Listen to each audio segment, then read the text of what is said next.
There are often times when it is useful to see what sessions are logged into Oracle, and you can do that by querying the $session view.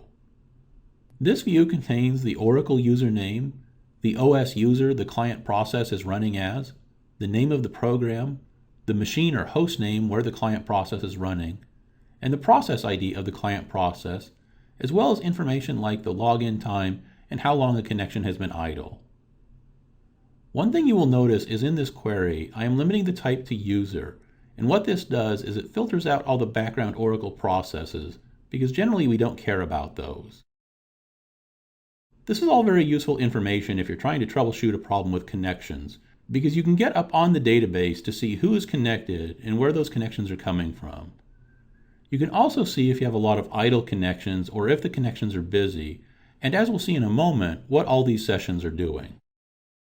One variation you can do on the query on the previous slide is to do a group by function on the user, machine, program, and process information, and this will effectively give you a count of connections that are coming from each client process.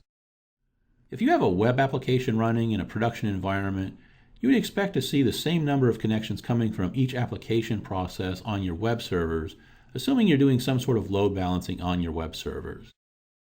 There's one time that I was involved in troubleshooting an issue and something didn't seem quite right. So I ran this query against the database, and I found out that all of our database connections were coming from only one of our web servers, not both of the web servers.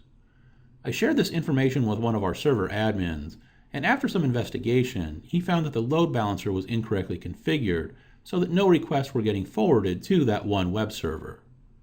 So sometimes being able to get data like this and group it and filter it in different ways can be very useful, because this is giving you some real-time actual data of what's happening in your Oracle database, and in this case it helped alert us to an issue with our load balancer.